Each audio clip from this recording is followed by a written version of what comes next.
to week 3, lesson 3 of the Store Manager Academy. We're going to be talking about loss prevention, the 3 types of shrink. We're going to give you real life scenarios that you can use in your business today. But before I go into the training, I want to first caution you that some of this may not be applicable for the company you work for. Many companies, in fact most, already have a solid written loss prevention policy, the things that you can do that are allowed, the things that are not allowed, and then everything in the middle, that's that gray area that you usually want to stay out of. So know that what I'm going to teach you today is mostly principle and examples that you'll be able to apply in concourse with the policies that you have. But again, I must caution you, you need to understand your company's policies in and out so you are not in that gray area or even in the troublemakers area. So let's kick things off. Let's really just focus on the 3 types of shrink in retail. You have internal, external, and paper. Internal is caused by associate theft, right? It's for themselves or by giving away product to their friends and family or discounts that they shouldn't be giving away. Then you have external, and those are people coming into your store, so-called customers that are stealing product from you day in and day out. And then you have paper. Paper shrink is caused by improper ringing of items at the register, improper pricing, caused by shipping and receiving. It's caused by cycle counts and inventories, a whole lot of things that are happening at the store level that are mostly associate mistakes that you can control. Those are the 3 types. And out of the 3 types, do you know which one is the leading cause of theft or of loss among all retailers? Which one is the highest? I know many of you are thinking, well, it's external, Stephen. It's people stealing from us. I find stolen packages all the time. Well, actually, you'd be wrong if you think it's external. That is high, but the highest at 40% of all loss among retailers was the last statistic that I was looking at back in 2016 is internal. That means people are stealing from you right now. People that work for you, people that you trust are stealing for you. Let's just say 4 out of 10 items being stolen in your store are internal. That's a big number, and it's a number that you need to address as a brand new store manager or an existing manager. You have to be able to tackle this head on because shrink can cause a business to fail. In fact, a lot of large retailers, when they're closing stores, it's not only because it's not profitable, but it's because they have out of control shrink that is just debilitating, and it's just killing the store and the store's profitability. You show me a store that's about to close, just a large chain that's closing one of their locations, and I'll show you a high shrink number every single time. Managers fail at controlling shrink for whatever reason, improper training, and they suffer. Their store suffers and the company suffers for it. So that's why I want to walk you through some of these best practices so you don't become one of those stores. You should be one of those stores that are the light at the top of the hill, right? You're the shining light. You're going to show people how to control shrink in your store. All right, let's move on. So I want to first give you some examples of internal theft, internal shrink. Let's talk about that for a minute. First thing you should do as a brand new manager, or even an existing manager is taking over a new store, or even a manager that hasn't been addressing shrink like you should. You need to review prior inventories and counts. Look for patterns of any particular category. If you notice that, wow, you're losing a lot of soda in your store, maybe you're losing a lot of men's t-shirts in your store, maybe you're losing a lot of small appliances, whatever it is that you're losing the most of in your store, you need to go after that head on. You need to look for the patterns, and you got to dig into it. So let's take soda for example. Let's just say you look into your past inventory counts and you notice you did lose a lot of soda, but out of that soda, the number 1 SKU that was missing was Mountain Dew. You thought, man, I noticed Tim is always drinking Mountain Dew. Might need to look into that. Well, let's not look at Tim just quite yet. First talk to your loss prevention manager. That's really step 2 out of this. Step 1 is to review prior accounts, look for patterns, and when you've determined that there's a red flag there, you get a hold of your loss prevention manager and say, hey, I notice there's a pattern of missing Mountain Dews in my store over the last few counts. I'd like to tackle it head on. So what I'm going to do, next step, is I'm going to verify the on-hands and adjust the inventory, and then I'm going to track this daily. I'm going to track it by shift. So you need to, after you've communicated this with your loss prevention manager, you need to change the on-hands to make it accurate in your store, and then you actually need to verify. You got to manually count each Mountain Dew at the end of each shift change. So let's just say today's Monday, and I verified the on-hands this morning. They're accurate. I've made the adjustments. Well, when that morning shift leaves, let's just say they leave at 2 p.m., you're going to verify the on-hands of the Mountain Dew, and you're going to write that down. Let's just say you had 120 Mountain Dews, and you've got 120 actually there. Boom. Solid, okay? Then you move on to the evening shift. So if you're working with the evening shift, once they all leave, you verify the on-hands. Maybe you're not working with the evening shift, so you're going to verify them the next morning. You're going to see you've got 111 Mountain Dews. And your inventory, though, your manual count, you only see 109. What happened there? You just lost a couple Mountain Dews from that evening shift. Now you're going to actually write down who worked that night. So let's just say you've got 5 employees that worked that night, and you're going to then keep an eye on those 5 employees. You're going to keep doing the other counts to see if there's anybody else. Sometimes there's more than one, but you're going to really focus on those 5 employees and start narrowing down those 5 employees. Let's just say out of the 5, the 3 work the next day, and you verify the on-hands again after their shift, and boom, you're missing another 2 Mountain Dews. So now I've taken the 5, I've narrowed it down to 3. I'm going to keep narrowing this down, and if you have CCTV, if you got some cameras, those are great resources. Definitely make sure you've got a camera over your pop, and that can help you narrow it down, boom, like that, a lot faster. But if let's just say you don't have cameras that are over your soda, then you're going to have to do it old school and keep auditing employee after employee until you find the culprit. So that's just one simple example of how you can address, internal theft such as soda, which happens all the time. Believe it or not, most associates, that's where they start their theft. When they're stealing big TVs and speaker systems, that wasn't the first thing they stole from your store. On all the interviews that I've been in when someone was stealing, tens of thousands of dollars from us, we found where it started was concessions. It was candy and soda. They got away with that. It was easy. They felt justified, like, oh, I'm working hard, I should get a free soda. That's the least this big company can do for me. It's thoughts like that that's going to help, that's going to lead them on to bigger and badder things. And so if you address it, if you can find those people day one that are stealing soda and concessions from you, you're going to save yourself a lot more shrink down the road. I can guarantee you that. Now I want to give you another example of internal theft. Cash-wise, that's another big one. A lot of times you see your cash logs. Hopefully you keep a log of who's over and under on their drawers day in and day out. You can start, I would encourage you, if you're investigating internal theft, go dig into your cash logs for the last 30 days. You don't have to go much further, sometimes 60 days, and you'll start to see who is over and under the most. Maybe you have about 3 or 4 people that are consistently over and under on their drawer. It's always going to be one of 2 things when they're over and under. A lack of training, they don't know how to give change or count change back, or 2, they're stealing from you.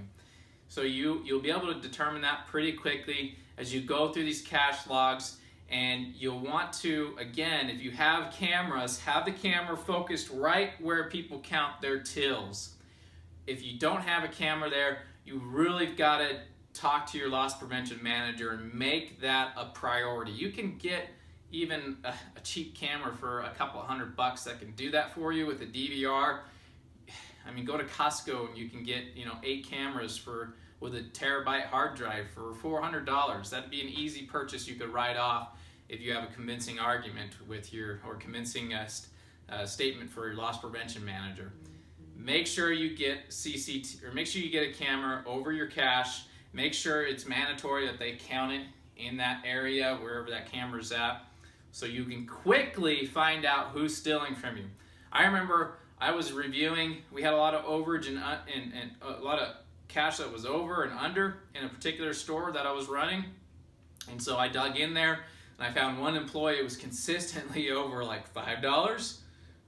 Or sorry, not over, under $5, under $10, under $15, sometimes $20, and I'm like, whoa, these are all like single numbers. It's not like $5.36. No, it was $5 even, $10, $20.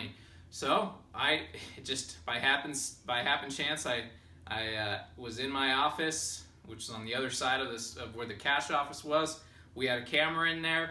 That employee was in there counting his drawer, and I see him take a 20 and slide it right into his pocket, like real quick. I was like, come on, man. So I called him back in my office and I said, I'll just make up a name because I don't want to give him your name, but I said, John, I just watched you put that 20 in your pocket. Can you tell me about that? And he was like, oh man, I'm so sorry. And so after talking to him and really understanding what was going on, he'd been stealing from us for quite a long time, almost $1,000. And you know, it was a sad story. He was just trying to make up for his income. He wasn't making much, and he was trying to provide for his family. And I was so sad by this because this guy was just incredible. He was a great employee, hard worker, just trying to make ends meet. And you know, most companies have employee assistance program, and I explained that to him. Like, look, if you were struggling, we could have done something for you. I could have done something for you personally. You know, you can't just be stealing from us. And unfortunately, I'm going to have to let you go, and we're going to have to pursue you civilly. You know, that's $1,000 you're going to have to pay back, either really quick over the next week or two, or through the court system. And that was an unfortunate situation, and you will be placed in that situation many times. And that's why once you stopped a couple employees and you've let them go, and people know that's what happened, it's gonna stop. It's gonna be a prevention piece in your store to make sure that doesn't continue. All right, now let's move on. Let's talk about external theft. Now, when I talk about this topic, again, every company has a different policy regarding external theft. Please take that in consideration. Some companies let you tackle people, not anymore. Most don't. So the few things I can teach you will align with most policies that your company has. So step one, when it comes to addressing external theft, is awareness. Know what you're losing and where. Go back through prior counts and inventories and see where you're losing items and what departments are they coming from, how often. You know, is it a pattern from one month to the next, from one quarter to the other, from 1 year to the other? Develop a plan of attack for each category, starting with the category that has the most loss. I usually like to look at the most units, not dollar-wise, but most units. That tells me those items are being stolen all the time and we're not addressing it. Then you can go and tackle some of the higher volume categories, but you really want to do it from the highest units lost and work your way down. So you want to develop a plan to attack each category. Develop a way to track the stolen items by the hour. You want to develop something like a shrink tracking log where an associate, when they find a package, they can write the date, they can write the what it was, and maybe throw the tear tag on there if you can print one off for that item, and write where they found it. It's real simple things like that, but you want to develop a way to track these items. And you really want to develop a culture of looking for these stolen items. So I would get on my walkies when I was a store manager every hour, and I'd be like, okay guys, time to go walk down every aisle and find any stolen packages, which was pretty sad that we had to do that every hour. And we found stolen packages every hour. So depending on the store that you're in, if you're in an apparel store, you're gonna find tear tags, right, with nothing attached to it. Chances are that was a stolen item. And many of you and other retailers are going to find empty boxes. And so you want to bring that up and log it and get who's ever in loss prevention in your store. Maybe it's you, the store manager, maybe it's the whole store, maybe it's a dedicated loss prevention manager. Make sure you let them know exactly. Your team needs to understand, they need to let that person know exactly where they found that, so that person can go and review the footage and start getting pictures of these people that are stealing from you. Now, the next step 4, is discover the pattern where the items are being stolen and the times. So once you start seeing there's a pattern, like let's just say in your makeup department, you are getting a ton of makeup stolen on Tuesdays and Fridays from 4 p.m. to 9 p.m. Okay? So now based on all the items that you've had on your shrink tracking log, you want to review that with your loss prevention manager, with your management team, even your associates in some cases, and you want to actually start developing a pattern, what's being stolen and where. So now you can actually develop a plan to attack. So you want to train your team. This is the next step. Train on step 5, train your team to be on high alert during these peak hours and teach them awareness versus apprehension. Awareness is key in this. See who's acting, a little shady in the department. It's during those peak hours, so you know things are going to happen. So make sure you get extra eyes in that category, in that area of your store, and let's help those associates start preventing the theft. So when they see someone's acting a little shady, they need to attack them with customer service, right? And in some cases, you might witness somebody stealing something. I remember we were focusing on our electronics category where our headphones and everything and cables were at, and I was literally apprehending someone that I watched just steal a iPhone cable right in front of me, open up the package, put it in their pocket. I was just dressed down in normal clothes, and as I'm apprehending him, literally someone in the next aisle had no idea what was going on, and they were stealing from me too. So I had to literally apprehend both of them. They weren't together in any way, they weren't associated. So you've got to really train your team on apprehension if it's appropriate in your store. Maybe your company doesn't allow apprehension in any way, so ignore this part of this training. But if your company does allow it in certain circumstances, make sure your people are properly trained, because some people will get violent. I've had that same store, somebody pull out a knife on one of my associates, and she knew exactly how to handle that aggressive manner, that threatening manner, because we trained it in orientation and we talked about it during our huddles every single day, because that was one of our focuses. That was one of our metrics, our KPIs that we were focused on, was shrink and how to prevent and how to apprehend. So make sure you go through that proper training with your loss prevention team on how to apprehend your suspects. So once you've started attacking these categories, get all hands on deck, you've got extra people working on it, have people dressed down in some cases, you just repeat this process until you really kill the category and the shrink has moved. It's interesting, if you put all red dots on a map of your store of where all the packages are being stolen, you'll see once you've tackled this corner of the store, all the red dots move over to another corner. It's so strange, but that's what happens because people know that you were watching that area like a hawk. So they think, oh, well, they're over here, so I'm going to go steal from over there. So now you've got to shift your focus and follow that theft until you've created such an awareness in your store that really no customer can get anything by you, and customers recognize that you are protecting your product and you're apprehending people and prosecuting them, and they're going to stop stealing from you.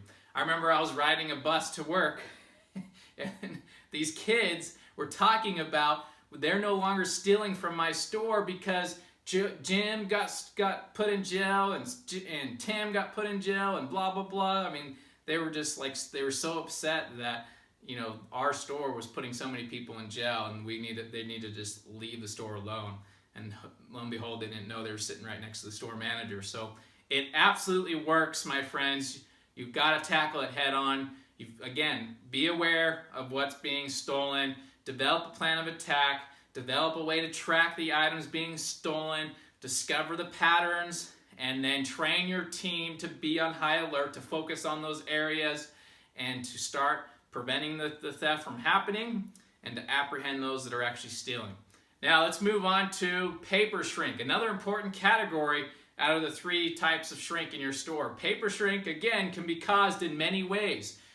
Improper receiving of items, improper shipping of items to your distribution centers, to other suppliers, to other stores, improper ringing items out at the register, improper prep of products, tear tags going on the wrong products, and also through cycle counts, inventories, where people are just not trained properly to do those inventories, and they make a lot of mistakes, causing a lot of paper shrink, which is unnecessary and hurts your bottom line. Now I want to give you one example of paper shrink that you may not recognize that could be hurting your store. If you have high dollar items in your store that you have to manually count every single day.